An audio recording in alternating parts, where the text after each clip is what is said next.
अब हम बढ़ते हैं SAR of sulfonamides, structure and acid relationships. तो इसका बेसिक स्ट्रक्चर ये है कि सबसे पहले एक बेंजीन रिंग होता है बेस में, ठीक है? जिसकी 4th पोजीशन पे NH2 ग्रुप होता है, तो इस वाले N को मैं बोलूँगी N4। और फर्स्ट पोजीशन पे एक sulphur group SO2 group attach होता है और जिससे बिल्कुल एडजेसेंट एक NH ग्रुप अटैच होता है। अब तो ये फर्स्ट पे है ना ये चीज़, तो मैं इस नाइट्रोजन इसका है N1। जो N1 ग्रुप होता है वो अटैच होता है R के साथ। R जो होता है वो सब्स्टिट्यूएंट होता है, जो जिसपे डिफरेंट चीज़ें हम अल्काइल ग्रुप, हेटेरोसाइक्लिक कंपाउंड्स वगैरह लगा के हम इसके डेरिवेटिव्स बना लेते हैं, ठीक है? तो एसएआर में मिनिमम रिक्वायरमेंट ये है कि बेसिक स्ट्रक्चर में ये बेसिक जो कोर है NH तक, ये चीज़ सल्फोनामाइड ड्रग में ज़रूर होनी चाहिए। ये मिनिमम रिक्वायरमेंट है। एंटीबैक्टीरियल एक्टिविटी देता है सल्फोनामाइड, तो एंटीबैक्टीरियल एक्टिविटी मैक्सिमम होगी जब अगर बेसिक रिक्वायरमेंट है कि यहाँ NH तक ये वाला मॉलिक्यूल ड्रग में ज़रूर होना चाहिए डेरिवेटिव में, ठीक है? सिर्फ R ग्रुप की चेंजेस करनी होती है। अब सबसे पहले हम पढ़ेंगे कि बेंजीन रिंग पे क्या इफेक्ट होगा, फिर हम N1 पे पढ़ेंगे और फिर हम N4 पढ़ेंगे। तो अच्छा, बेंजीन रिंग, जो बेंजीन रिंग है उसपे एक अमाइन ग्रुप अटैच है और एक सल्फोनाइल ग्रुप अटैच है। ये दोनों होना बहुत ज़रूरी है एंटीबैक्टीरियल एक्टिविटी ऑफ सल्फोनामाइड के लिए, ठीक है? अच्छा, जो सल्फर एटम है ये वाला SO2 वो डायरेक्टली अटैच होना चाहिए बेंजीन रिंग के साथ, ठीक है? अगर बेंजीन के 1 और 4 के अलावा किसी और जगह पे 2, 6, 5 या 3 पोजीशन पे कोई सब्स्टिट्यूएंट लगा होगा, तो उससे उसकी एक्टिविटी डिक्रीज़ होगी, तो सब्स्टिट्यूशन इज़ नॉट अलाउड। अच्छा, उसके अलावा अगर मैं SO2 इस ग्रुप को SO2NH ये जो ग्रुप है इसको कोई और CONH ग्रुप या किसी और ग्रुप के साथ अगर रिप्लेस करूँ ना, तो वो भी एक्टिविटी जो एंटीबैक्टीरियल एक्टिविटी है उसको डिक्रीज़ करेगा। तो मतलब एज़ इट इज़ हमें ये बेसिक स्ट्रक्चर वैसा का वैसा चाहिए। तो अगर ये स्ट्रक्चर बनाना आता है तो पहले ये 4 पॉइंट्स खुद ब खुद लिखे जा सकते हैं कि benzene ring is essential, this ये जो होल स्ट्रक्चर है बेसिक स्ट्रक्चर बेसिक कोर ये भी एसेंशियल है एंटीबैक्टीरियल एक्टिविटी के लिए। फिर बोल रहे हैं कि बेंजीन के 1 और 4 पोजीशन, 1 पोजीशन पे सल्फोनाइल ग्रुप, सल्फोनामाइड ग्रुप और 4 पोजीशन पे अमाइन ग्रुप ये होना ज़रूरी है। फिर वो बोल रहे हैं कि 2, 4 2, 3, 5 और 6 ये जो पोजीशन है बेंजीन की इसमें कोई सब्स्टिट्यूएंट नहीं होना चाहिए। अगर होगा तो वो एंटीबैक्टीरियल एक्टिविटी ऑफ सल्फोनाइड्स को कम करेगा, ठीक है?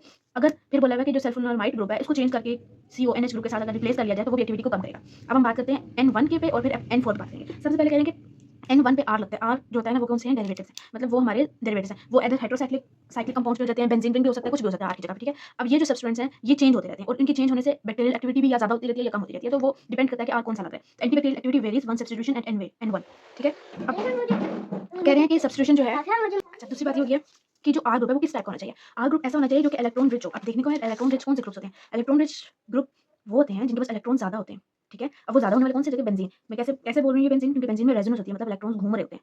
तो मैं बोल सकती हूँ कि benzene is a electron rich compound. लेकिन यहाँ पे बेंजीन भी लग सकता है, लेकिन हमारे लिए ज़्यादा प्रेफर वो वाले बेंजीन रिंग्स होंगे हेटेरोसाइक्लिक, जिसमें हेटेरोसाइक्लिक कंपाउंड्स होंगे, ठीक है? जिसमें कोई एक डिफरेंट आइटम होगा, जैसे एक नाइट्रोजन कंटेनिंग वाला, 2 नाइट्रोजन कंटेनिंग वाला, ठीक है?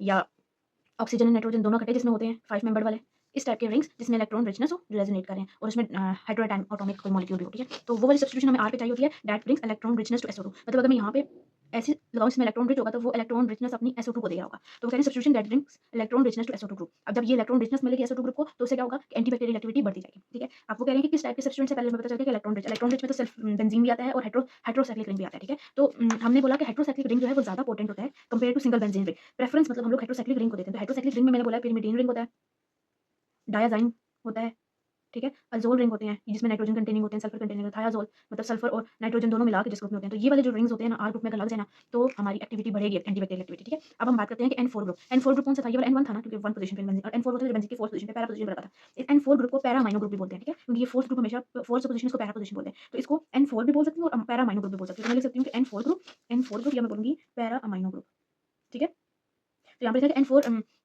अच्छा, वो कह रहे हैं कि जो N4 ग्रुप है ये वाले, इसके यहाँ पे H2 रिप्लेस हो जाता है या किसी की चीज़ के साथ प्रो ड्रग बना लेते हैं। मतलब यहाँ पे कुछ और एसिटाइलेशन या कुछ और हो जाती है, जो कि इनएक्टिव इन विवो इनएक्टिव होते हैं। लेकिन ये लेटर ऑन टॉक्सिक, अगर इधर की सब्स्टिट्यूशन हुई होगी ना, इधर कोई NH2 की जगह कोई और सब्स्टिट्यूशन हुई हो, तो वो टॉक्सिक मेटाबोलाइट्स बनाते हैं, जो लेटर ऑन क्रिस्टल यूरिया जैसे सल्फोनामाइड्स बनते हैं। तो मेजर कोशिश ये होती है कि NH2 की जगह यहाँ पे कोई सब्स्टिट्यूशन ना हो, यहाँ पे सिर्फ NH2 ही हो, ठीक है? अच्छा, जो सल्फोनामाइड है ये आयनाइज़्ड होना चाहिए, मतलब ये वाला फॉर्म जो ये आयनाइज़्ड है। अगर मैं यहाँ पे कोई एसिटाइल ग्रुप या कोई और ग्रुप आगे इंट्रोड्यूस करा दूँ, तो ये जो सल्फोनामाइड ड्रग है ये अनआयनाइज़्ड हो जाएगी। जब ये अनआयनाइज़्ड हो जाती है तो होता ये है कि इससे ड्रॉबैक्स बनते हैं, मतलब ऐसे टॉक्सिक मेटाबोलाइट्स बनते हैं जो कि बॉडी से निकल नहीं पाते, वो वाटर इनसॉल्युबल होते हैं। अगर वो वाटर इनसॉल्युबल है तो वो प्रेसिपिटेट्स में आते हैं, प्रेसिपिटेट्स मतलब क्रिस्टल की तरह के, और वो क्रिस्टल जाके किडनी में क्रिस्टल यूरिया बनाते हैं, ठीक है? यूरिन जो है वो क्रिस्टल यूरिया कॉज़ होता है, ठीक है? अच्छा, इसके लिए हमें कोशिश होती है कि ये जो हमारा ड्रग सल्फोनामाइड है ये आयनाइज़्ड फॉर्म में हो और आयनाइज़्ड फॉर्म में ही मैक्सिमम एक्टिविटी देता है। तो हम लोग की कोशिश होती है कि जो पीकेए वैल्यू है सल्फोनामाइड ड्रग की वो 6.6 से 7.4 के बीच की हो, ठीक है? अगर ये है तो इट मीन्स कि हमारी ड्रग आयनाइज़्ड है और वो क्रिस्टल यूरिया बनाएगी पर कम बनाएगी, ठीक है? अब दूसरी बता रही है कि SO2 ग्रुप जो है SO2, इसकी जगह पे अगर SO3H ग्रुप लगाओ इस जगह पे तो वो एक्टिविटी एंटीबैक्टीरियल एक्टिविटी को कम कर देगा। तो यहाँ पे SO2 ग्रुप ही होना चाहिए, ठीक है? SO2H ग्रुप होना चाहिए और NH4 पे, ठीक है। अब नेक्स्ट बात आ जाती है मेटा सल्फोनामाइड्स। अच्छा, जो ये सल्फोनामाइड का बेसिक स्ट्रक्चर है उसके आगे मैंने कि एक सल्फामेथाजीन का स्ट्रक्चर बनाया, मतलब कि वो हाइड्रोक्साइक्लिक रिंग्स में 2 नाइट्रोजन है और वो उसमें इलेक्ट्रॉन रेजोनेंस पे भी है, तो वो ग्रुप है। तो ये इस ग्रुप को देखा जाए तो ये मेटा पोजीशन पे लगा हुआ है। तो इसलिए सल्फोनामाइड के इसकी मेटा पोजीशन पे सल्फोनामाइड लगा हुआ है, तो इसमें बोलते हैं मेटा सल्फोनामाइड्स। जो मेटा सल्फोनामाइड्स हैं वो बाइंड करते हैं, ये एसिडिक होते हैं, एसिडिक नेचर के होते हैं और ये बाइंड करते हैं बेसिक सेंटर्स पे। किसकी? अर्जिनिन, लाइसिन, हिस्टीडीन, बेसिकली ये अमीनो एसिड्स के नेम है। ये अमीनो एसिड्स ऐसे अमीनो एसिड्स की इन ऐसे अमीनो एसिड्स के साथ बाइंड करते हैं जो कि जिधर बेसिक सेंटर्स हो, ठीक है? जिससे इलेक्ट्रॉन प्रोटीन्स बन रही होती हैं। ओके, तो इनकी बाइंडिंग साइट्स बताएँगे कि बाइंडिंग साइट्स वो ग्रुप्स होते हैं जिनमें अल्काइल, ऑक्सी और हैलाइड्स ग्रुप्स होते हैं, ठीक है? ये जो बाइंडिंग है वो सल्फोनामाइड्स की एक्टिविटी को अफेक्ट करती है, मे बी पॉजिटिव भी करती है और नेगेटिव भी करती है। अगर ड्रग लिपिड सॉल्युबिलिटी इसकी ज़्यादा है तो वो भी इन्फ्लुएंस करता है पीके यानी कि फार्माकोकाइनेटिकली एक्टिविटी और एंटीबैक्टीरियल एक्टिविटी को। और at the same time lipid soluble जो ड्रग होती है वो हाफ लाइफ को भी इंक्रीज़ करता है और एंटीबायोटिक एक्टिविटी को इंक्रीज़ करता है। ये क्यों बोला जाता है? क्योंकि जो हमारे जो सेल्स होते हैं, हमारी बॉडी के सेल्स जो होते हैं लिपिड बाइलेयर, ठीक है? अगर हमारी जो ड्रग है, जो हम लोग फॉर एग्ज़ाम्पल सल्फोनामाइड ड्रग है, ये लिपिड सॉल्युबल हुई, तो ये आराम से लिपिड बाइलेयर क्रॉस कर जाएगी, ठीक है? तो इसीलिए लिपिड सॉल्युबिलिटी जो है अगर ज़्यादा हुई, तो वो हमारी फार्माकोकाइनेटिक एक्टिविटी को भी बढ़ाएगा, एंटीबैक्टीरियल एक्टिविटी को भी बढ़ाएगा, हाफ लाइफ को भी बढ़ाएगा, in vivo even inside the cell, inside the body. तो इसीलिए कहते हैं lipid soluble drug is more preferable as compare to hydrophilic drug, ठीक है?